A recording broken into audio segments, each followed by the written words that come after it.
So let me check.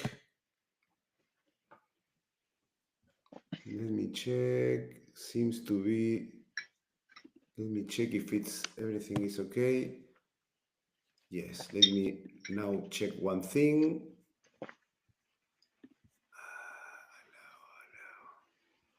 Allow embedding, save. So now let's see if everything is okay on the channel. I think that must be. Yes, we are live. So let me see if everything is okay on X. We are ready to go in few seconds.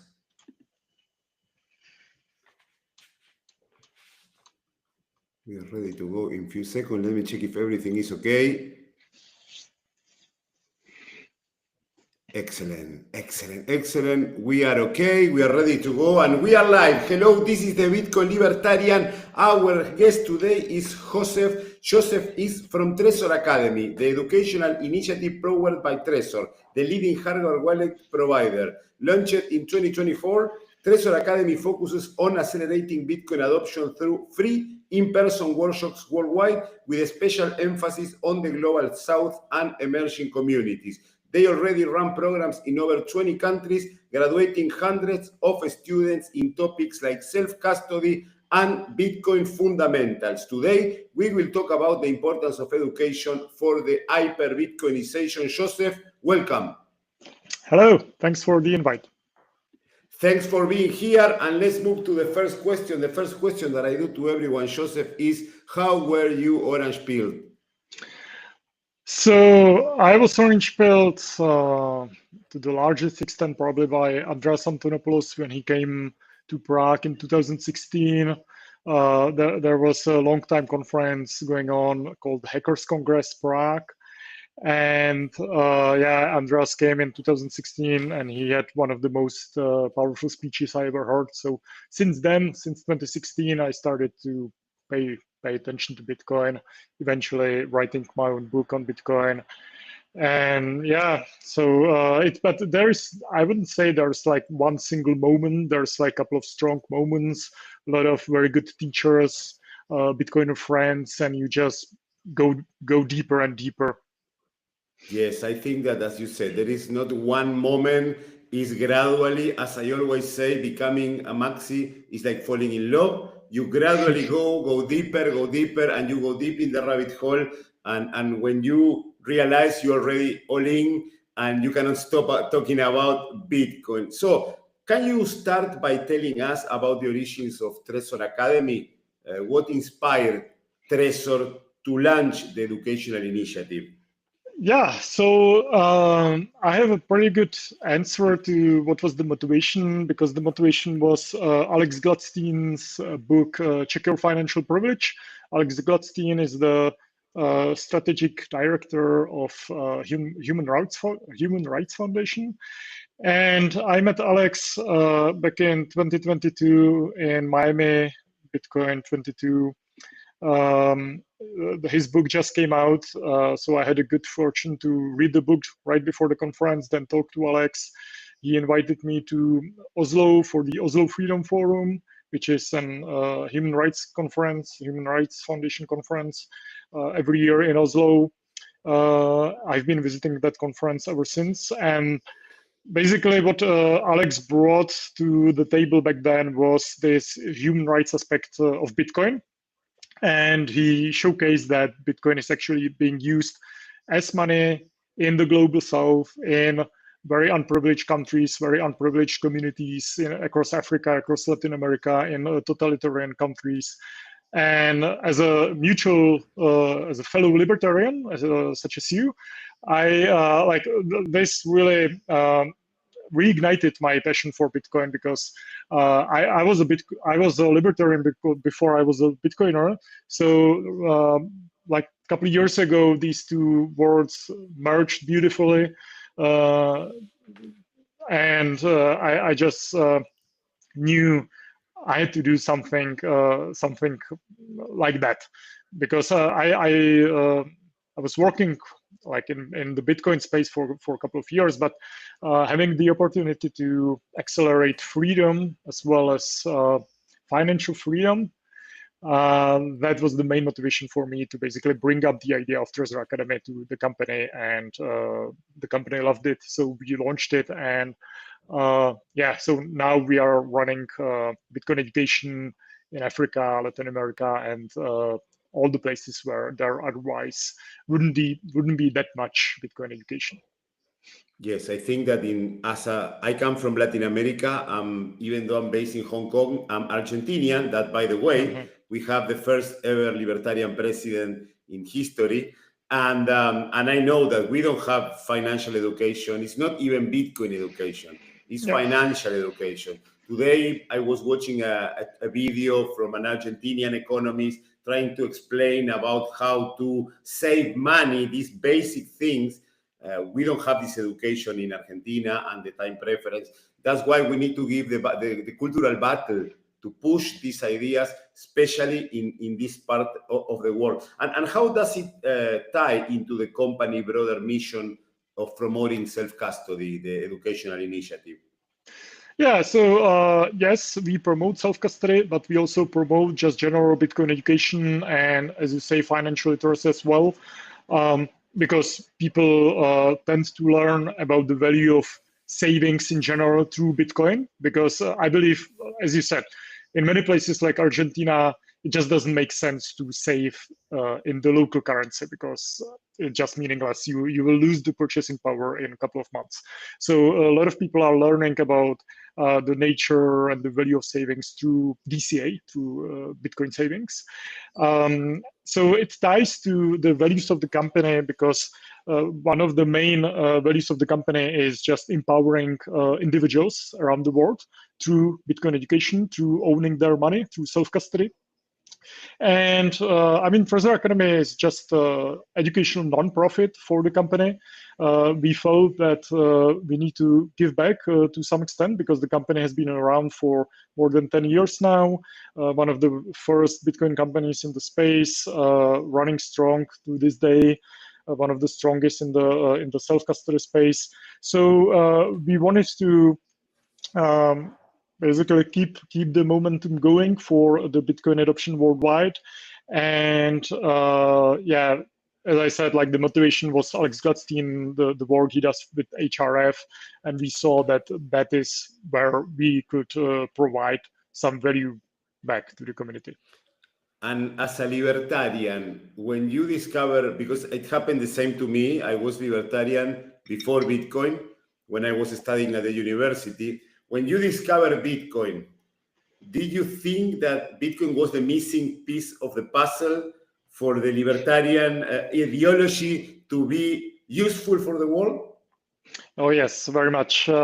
Because I remember reading like Rothbard and all these old school Austrian economists, and they were always going on about we need to go back to the gold standard. And Rothbard, even in some of his textbooks, he doesn't use USD like in explaining like economic phenomena. He doesn't use US dollars, he uses ounces of gold.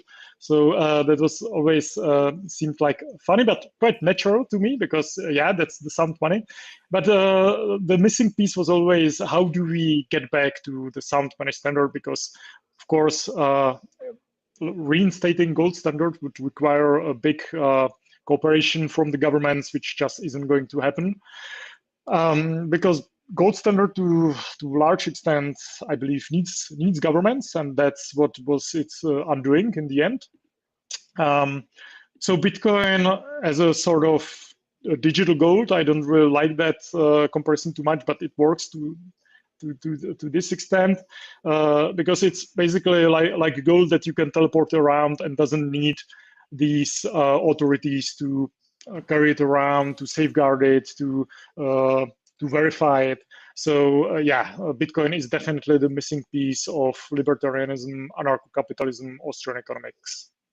And how do you define freedom in the context of Bitcoin? So freedom I define as respect to privacy, to property rights. So yeah, my definition of freedom is definitely like this negative kind of freedom. So freedom from, not freedom to do anything. It's a freedom from intervention, mainly of the government, of course. Also freedom from being coerced, being forced to do something. So it's also freedom um, to protect yourself and your family. Yeah, so that's freedom for me. Excellent. And Bitcoin, of course, is a major tool to safeguard such type of freedom.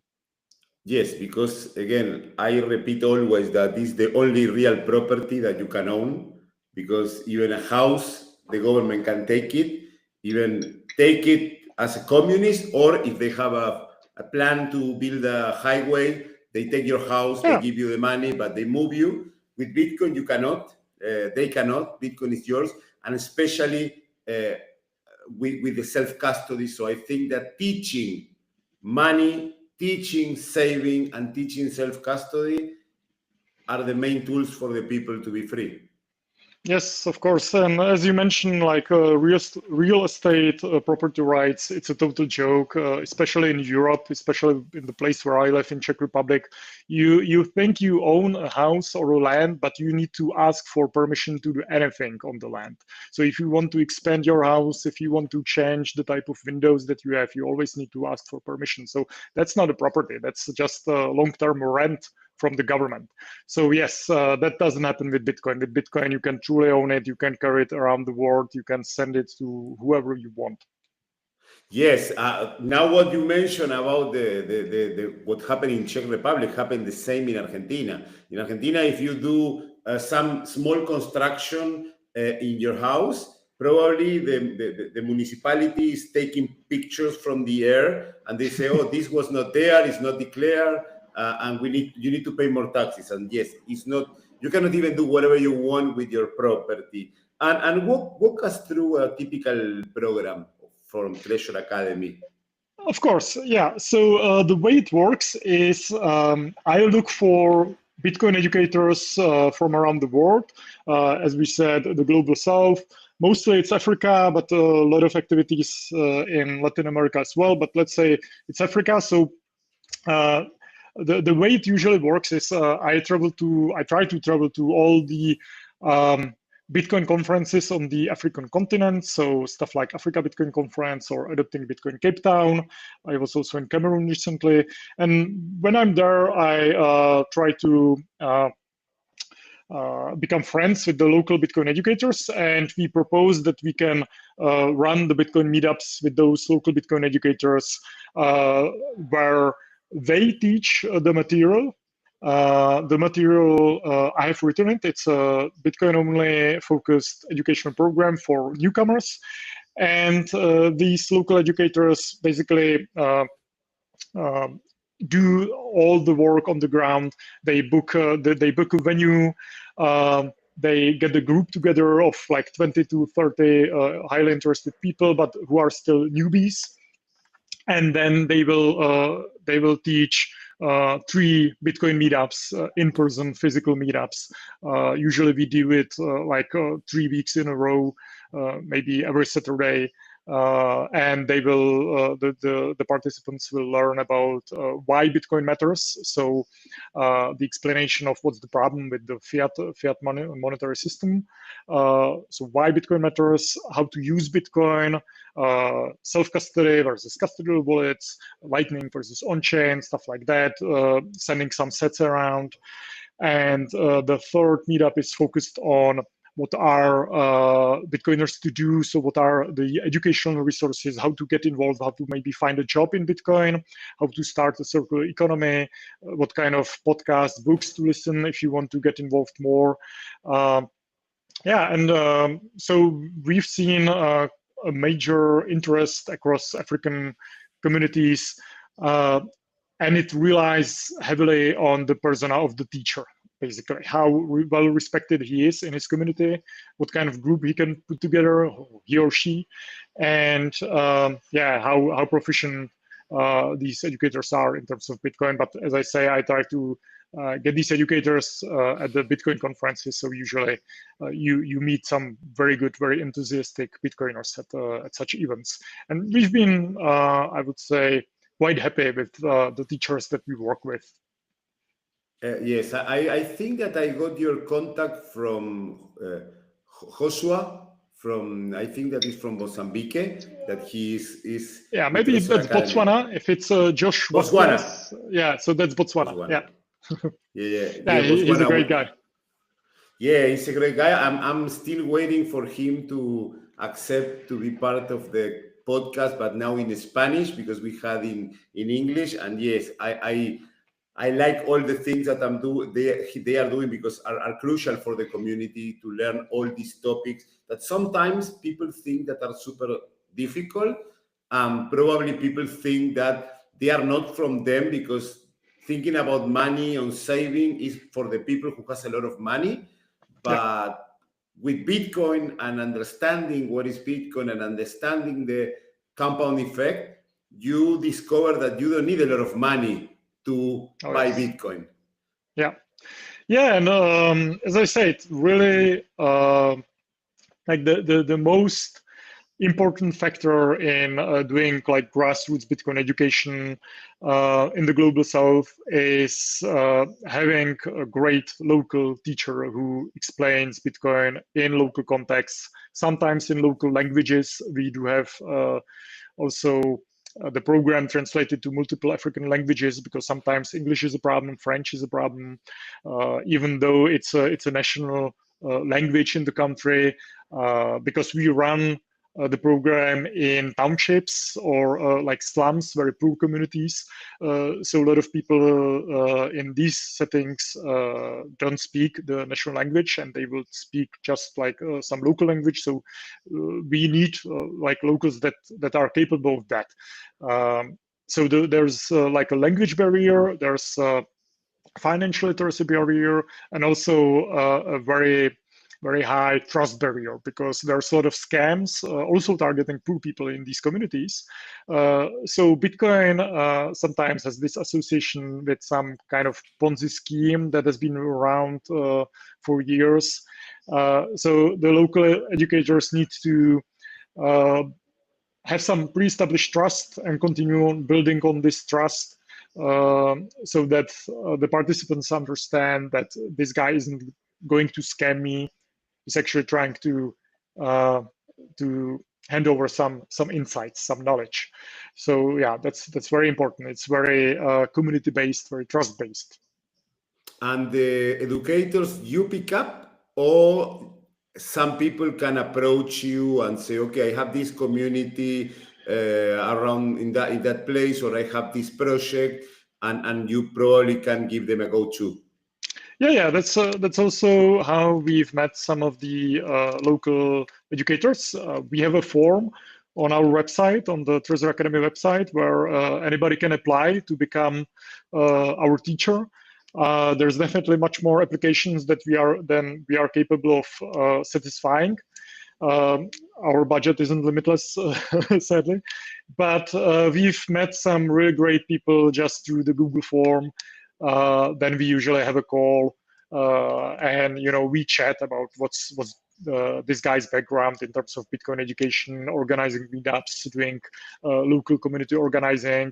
And we have like some very interesting people, like school teachers that are capable teachers and suddenly started to get into Bitcoin, and they just you know how it goes. They get this fire inside of them and just need to talk about it to everybody. So these are the best. These are really the best educators. So yeah, musicians as well. Just general merchants, university students, university teachers. So all kinds of people apply for this, and it just needs to be like a passionate Bitcoiner, and then usually we find a way to work together. Amazing. And for the content that they provide, the people who attends to these meetups, they are accessible to people with zero knowledge, or you need to have a kind of background to attend to the conference? It's total Bitcoin 101. So I have written the curriculum precisely with with the targets to for the teacher to be able to explain Bitcoin to like their grandmother. And we have seen meetups basically for grandmas in one of the townships, and they were very excited about learning about Bitcoin, learning about financial literacy for the first time in their lives.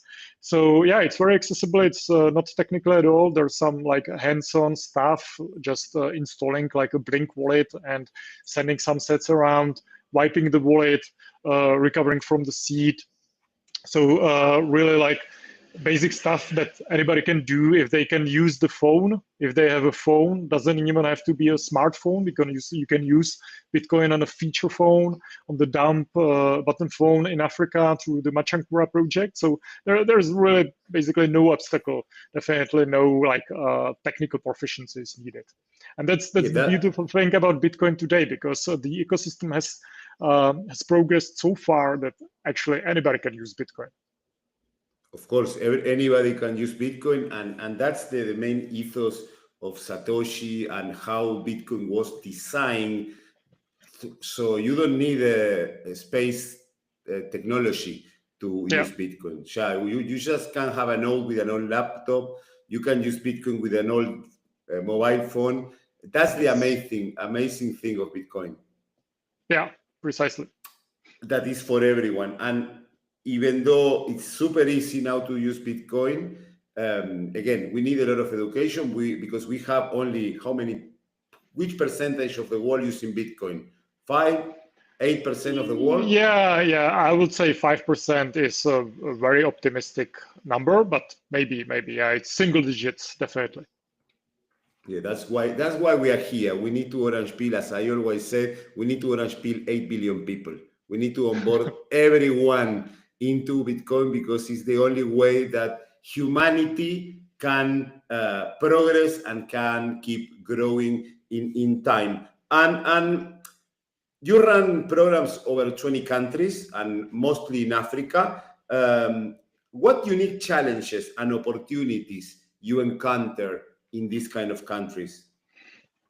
Yeah, so I would say the unique challenge is really overcoming this skepticism and pessimism.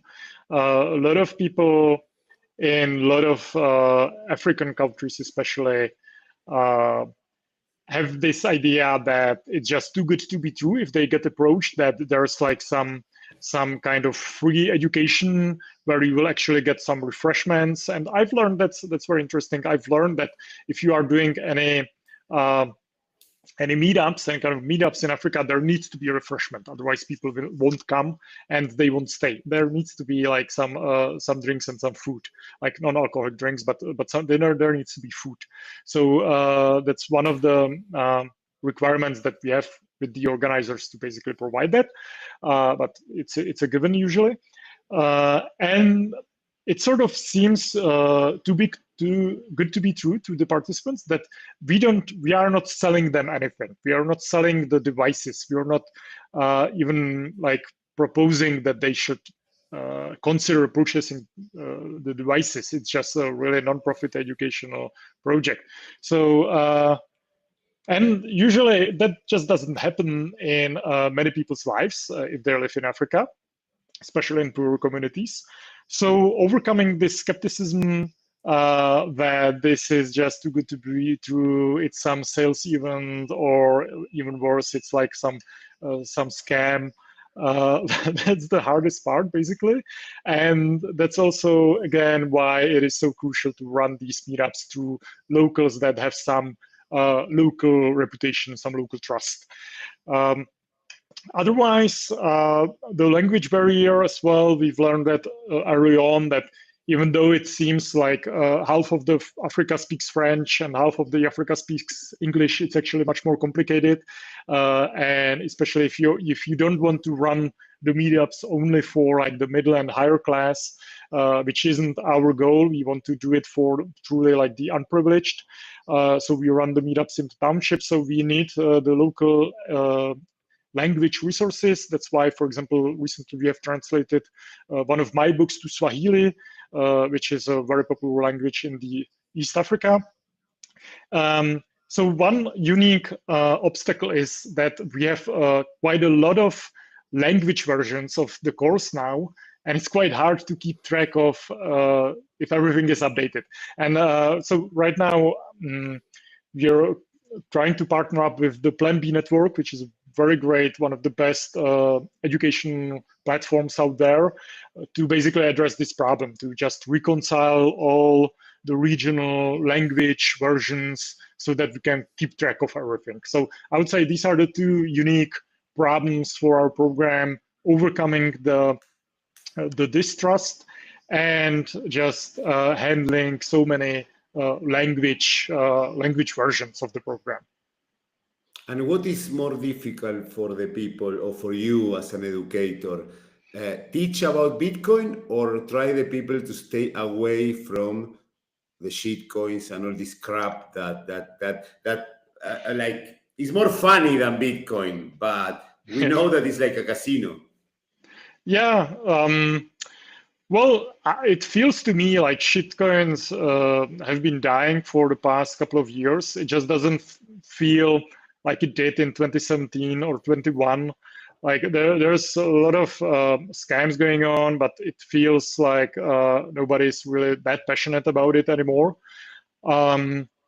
And you know, the chart about the Bitcoin dominance, it's been rising quite steadily for the past couple of years. I don't know if it's like maybe 70% now or 60 maybe. So yeah, there's still a lot of that going on, but I think Bitcoin has pretty much won over time. Like there's stable coins, you know, there's like stable coins are very popular in places like Argentina, for example, Africa as well. But I mean, it's not Bitcoin, but it isn't as harmful as like shitcoins and scams. So we don't really try to steer people away from stable coins. I mean, people have a use case, a valid use case for it. So to me, it's fine. Like the Trezor Academy is like Bitcoin only, but if people have questions about stablecoins, we can at least point them in the right direction, because there's also like shitty stablecoins out there. So if they use like something that has been around for years, you should still like provide the caveat that all the stablecoins are centralized. It's still a shitty fiat, basically. But I mean, if you need to use it, just use it, but don't. Then just get rid of it. Well, I don't know if you heard about dollar on chain. Yeah. Is not 100. It's not centralized. We have the guy Manu Ferrari, that is the president of the Bitcoin Argentina. He was explaining about that Tether tomorrow can froze your account, then can ban your coins or your USDT, but they cannot. Dollar on chain cannot. So we need more of this project. And one of the things that you said that Bitcoin is winning, Bitcoin, there are not so many scams about the shitcoin, is because people like you that take the time and the money and the effort to go and educate to the people who are more in need, because these people are the most vulnerable, because it's people that have, I come from a middle-class family in Argentina, but you don't need to go to Africa to see poverty or misery. In Argentina, we see it every day, and we are not far away from Africa, or we were not far away from Africa before Milei taking office. So and projects like yours and many others that are around help people to understand what is Bitcoin, understand how to save, answer questions. For example, the typical question that people ask: I cannot buy one Bitcoin. Can I buy less than one Bitcoin? Or for many people today, I was watching this video, Argentinian video, that a man was putting in the comments of the YouTube, oh, I lost the train of Bitcoin. So people think that they are late for Bitcoin. So all the effort that you put and all appreciate a lot, because you are making Bitcoin win. And can you share some stories about how in some communities this educational project has changed life or has changed the community itself. For example, Bitcoin Famba in Mozambique or Bitcoin Kampala in Uganda? Oh yes, Bitcoin Kampala is a great example of Brendan, the guy that we work with, and he's one of the most visible Ugandan Bitcoiners. So what he does is very unique because he comes from an orphanage, and he got this education. He got his job experience and stuff, and then he understood Bitcoin, and he came back to his own orphanage, and he started to basically try to help the orphans out in his own original background. And so what he's doing is he's doing Bitcoin education, but he's also trying to help the kids that don't have any parents. And yeah, so he's been basically building the whole community, not just like with Bitcoin as a focus, but just helping people out and helping people that have otherwise no hope. And Bitcoin helps him, to fundraise stuff for that, to explain financial literacy to the kids and to the teachers and to people that are in the community. He's onboarded multiple merchants in the community that he works in. He even started like a juice shop. So he has many videos, either through Bitcoin Kampala or Gorilla Sets or his own account, Brendan Vine, that you can check out. And he has many stories about like what he's done for the community.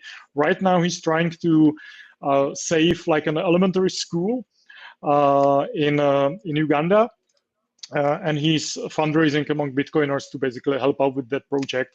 So yeah, Brendan, he's one of the best stories out there in terms of what Bitcoin is capable of doing in like very poor, very unprivileged communities.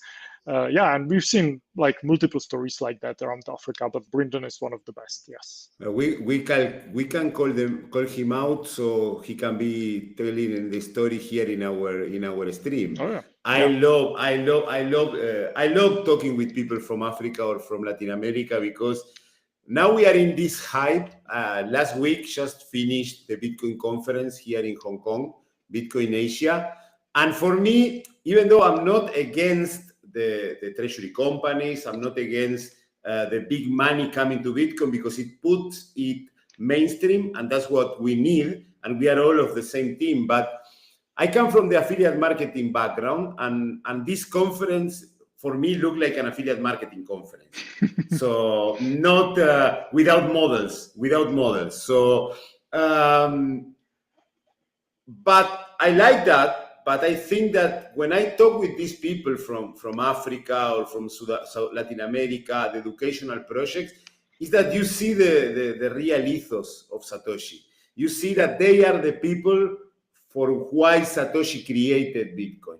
And I love the stories that they have. So I want to onboard more to tell the stories in the podcast so other people in other communities also can feel inspired and start their own community and start helping people and start teaching people about Bitcoin. And beyond the workshops, you support events like the Bitcoin and conference in Nairobi and Bitcoin Mastermind in Benin. How do these partnerships amplify your impact?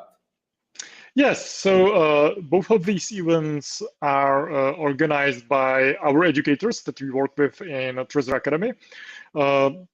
So, for example, the Unconference, one of the organizers was Linda, that we worked with for a couple of years now in Kenya, in Nairobi. She's been doing a great job running the Bitcoin meetups with us. We did multiple programs over the years.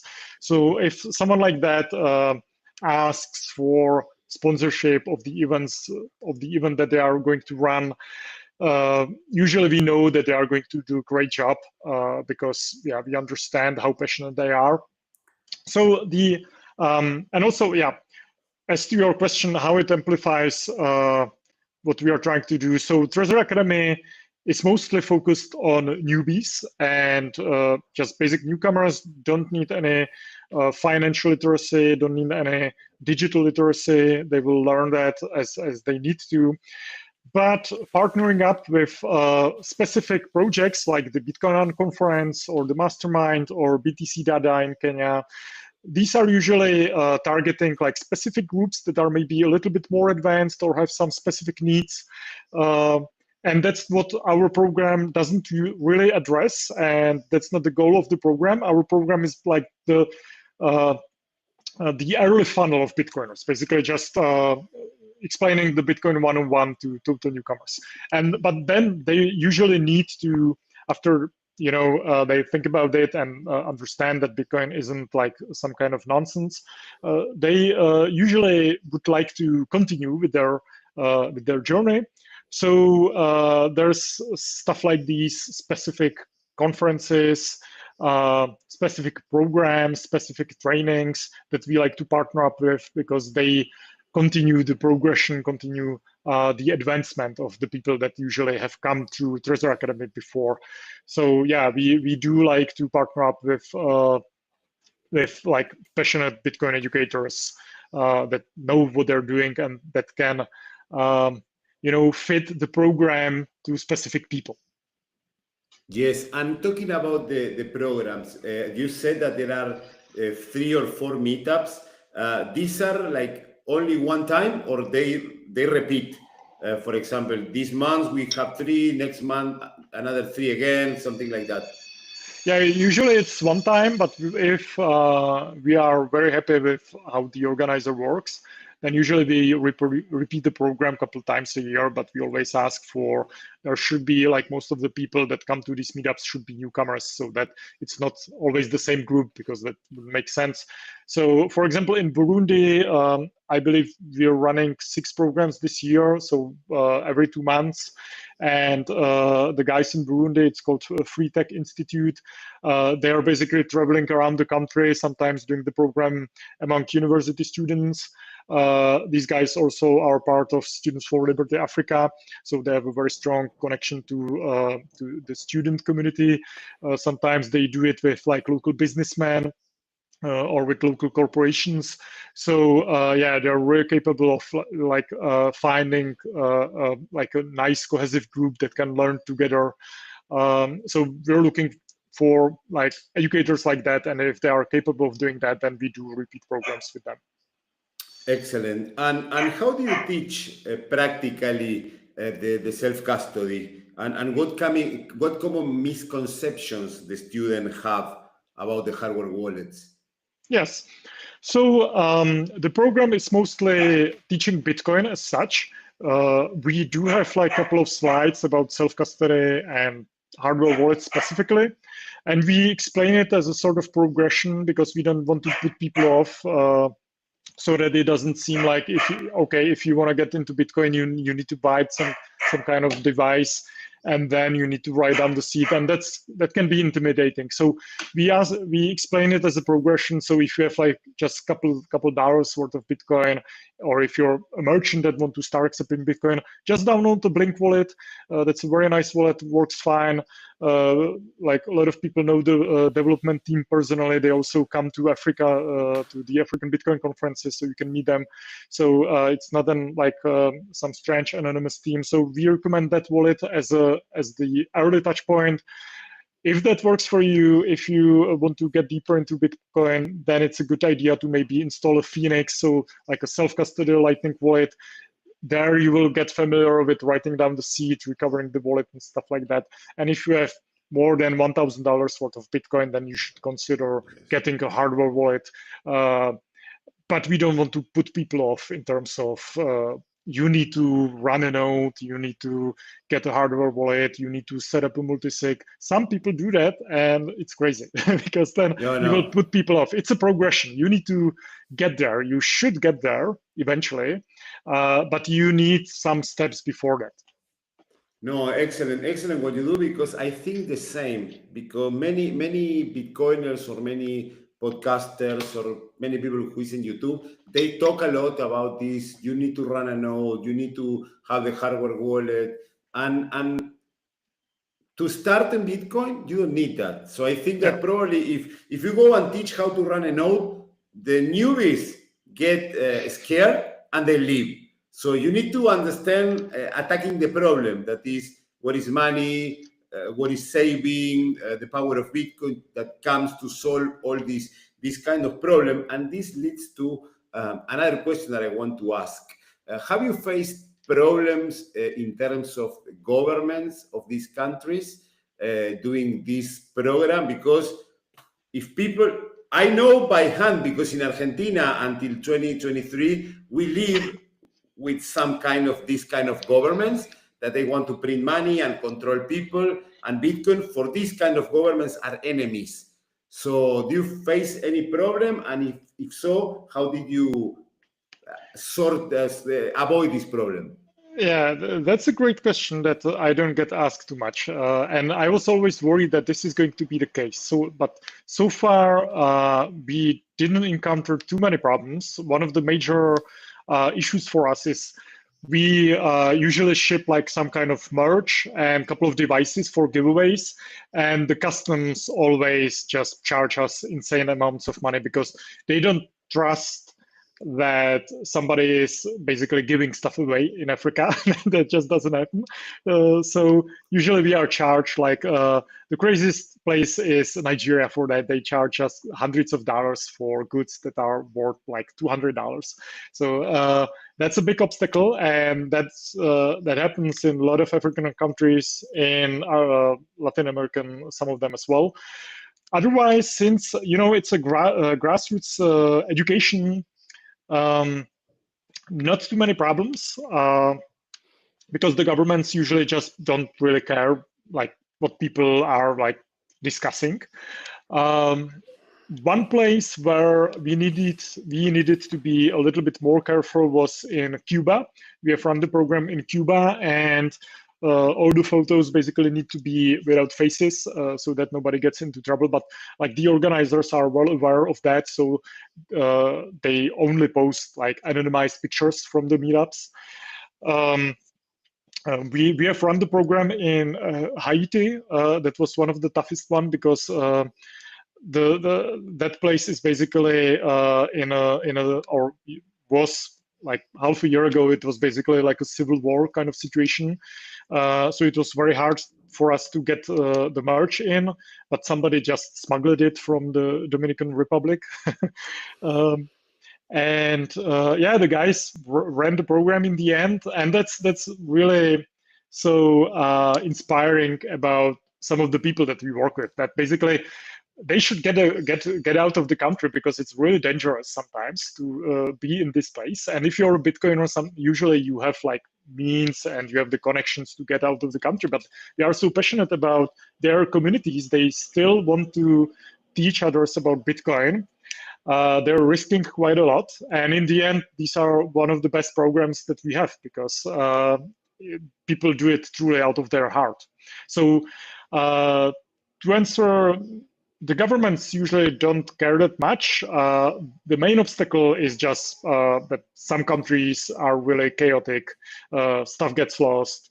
Power goes out. There's crazy weather, blackouts, customs officials just trying to steal from you.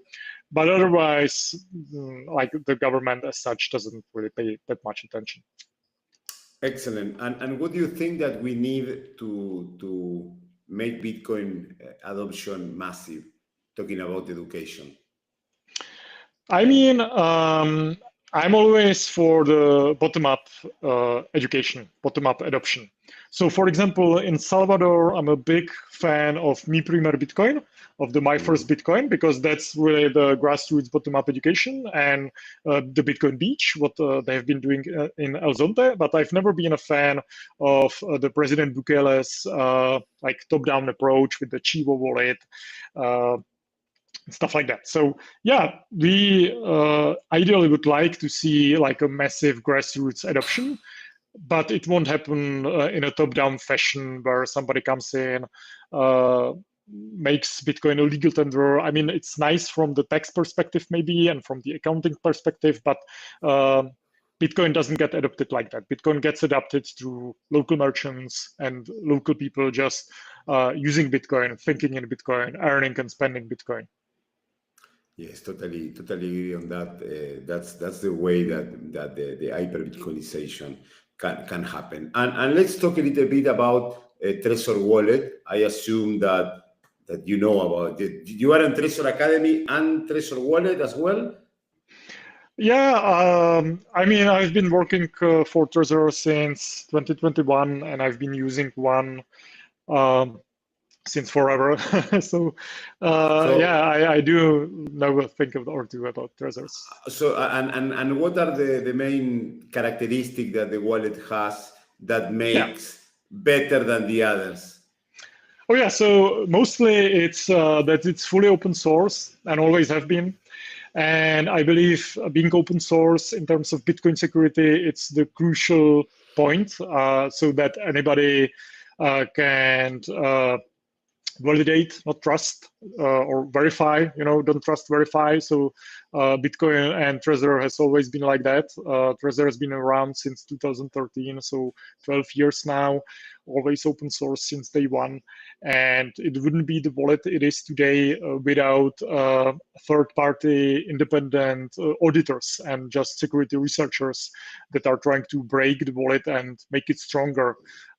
Because there's always going to be people that are trying to find vulnerabilities in the hardware wallets. But if it's open source, and for example, if you have like security bounties for the white hat researchers, then you will make the product actually much more resilient than if you're trying to go for like security through obscurity, which some of the competition is trying to do, and I don't think that's a good approach. So open source is definitely like the most crucial building stone of Trezor and hardware wallet industry in general. Yes, I think that open source offers this because all the people who is involved and know about technicalities, they can improve the things in their own needs.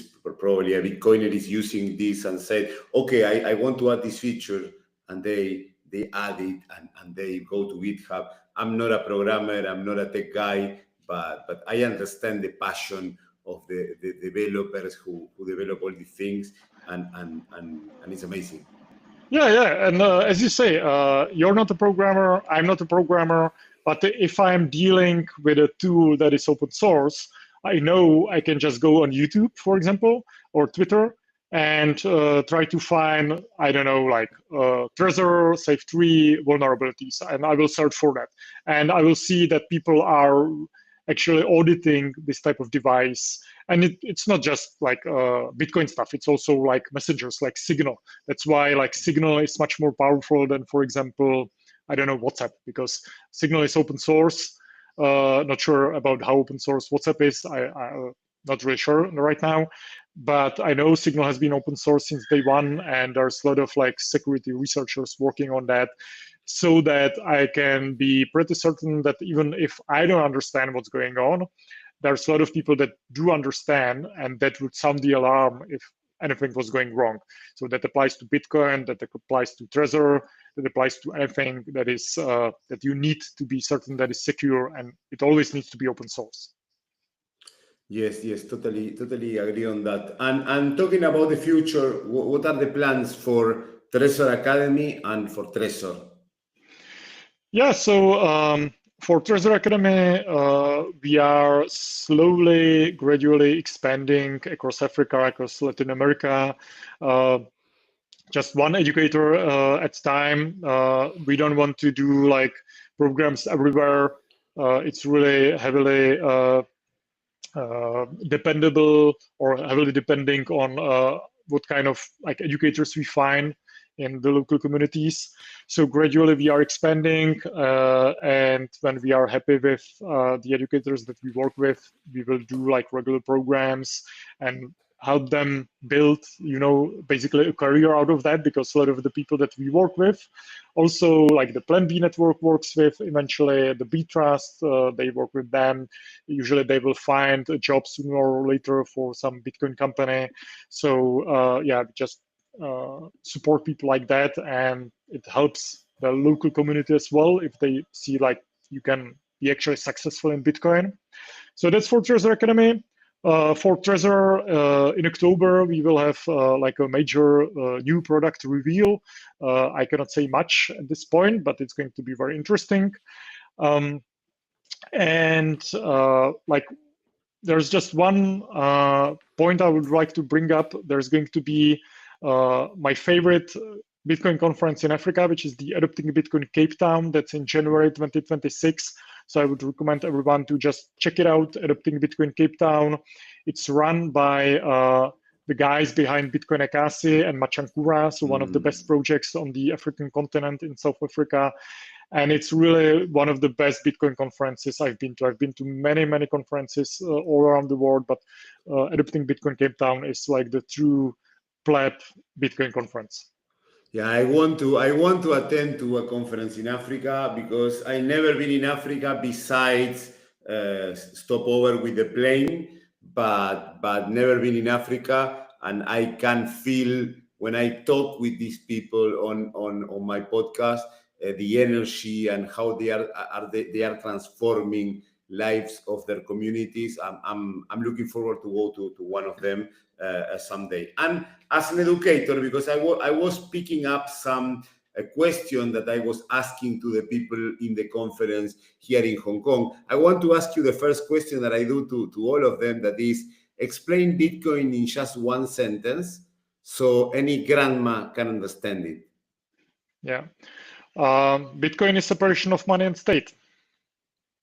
Separation of money and state. Amazing, amazing. And talking about Bitcoin in general, what do you think about the future? So I believe Bitcoin is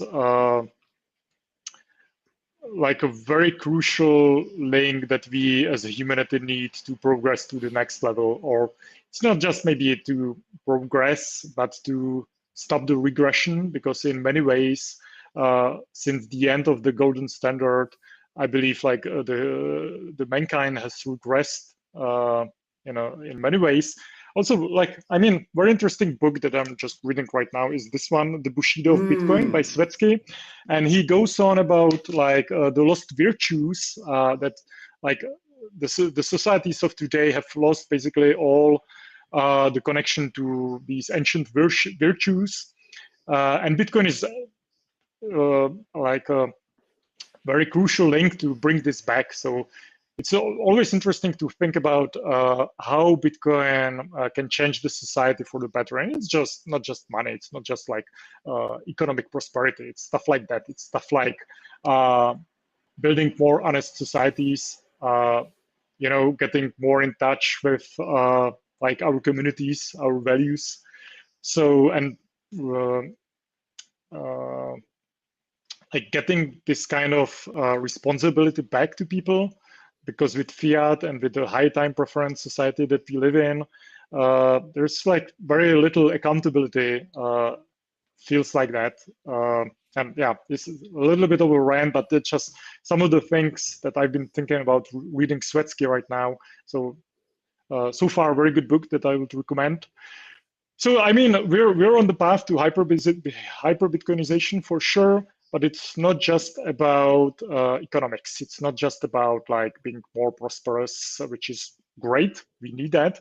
But it's all about stopping the regression that we've been like going through since World War I, I would say, since the past 100 years.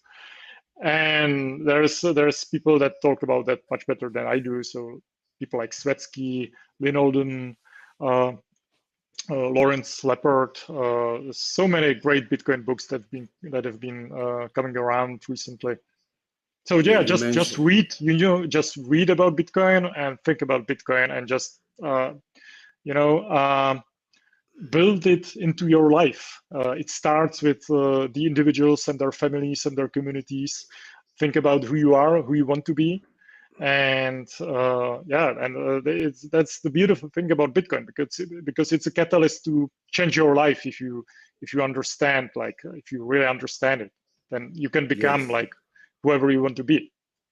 Yes, that's the point. You nailed it. And talking about Alex Svetsky, we had him talking about his book, The Bushido of Bitcoin. There is a whole episode we have in our Rumble channel because YouTube banned our last channel, and we had him a couple of weeks ago talking about his project Satlantis, this social media for digital nomad based on Nostr, and also we had at the beginning in April, Lawrence Lepard. It's been an amazing chat. I have the book here. I read his book. Also, the book of Lynn Alden. In my opinion, it's a little bit hard to read the book of Lynn Alden, but she gives an amazing explanation at the end of what is Bitcoin and how does it work. That is amazing. But the first part is all about hard economics explained, but she's a genius and she explains super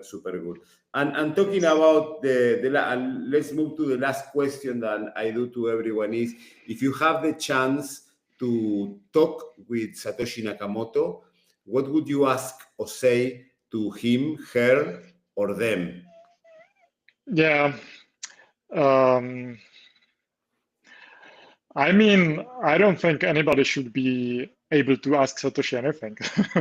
I would respect the choice he or she made to just disappear and preserve the privacy. So, no, I wouldn't like to talk to Satoshi, because then I would be tempted maybe to tell others who it is. So we should just respect the legacy. That's the point. Yeah, we just respect his her, or their legacy, and keep honoring the memory, or if he or she pass away, doing this every day, educating people, making more Bitcoiners, pushing people to adopt Bitcoin, and keep them avoiding the shit coins, the scam, and giving the people a better future in this world. Joseph, anything else you want to add, and how people can contact you? Yeah, so not much to add. Check out like the stuff we talked about, like adopting Bitcoin Cape Town. Maybe we'll see each other there. One of the best conferences there is. And yeah, you can find me on Twitter, just Josef Chetek, my name, and that's usually where I hang out. Excellent. Thank you very much. Has been a pleasure talking to you, and keep doing this amazing job that you are doing, educating people, the people that needs the most of Bitcoin. Hope you can expand to more communities and keep giving the orange pill to all these people who are needing Bitcoin. Amazing. Thank you very much. And thank you very much to everyone who is on the other side. If you like this episode, please give us a thumbs up, share, and like and share, and also subscribe to our new YouTube channel. I say that this is the last one, is Libertarian BTC, or in English, Libertarian BTC ESP is the Spanish one. We are also on Rumble. I don't know how to use it, but just look for the Bitcoin Libertarian and you can find us. We are in Patreon, the Bitcoin Libertarian, and Instagram, the Bitcoin Libertarian, and of course on X, the Bitcoin _. See you in the next episode of our podcast. Share this episode with the people you love. Share this episode with the people you hate, because we must orange pill 8 billion people. Stay humble, stack sats, and remember, we are all Satoshi.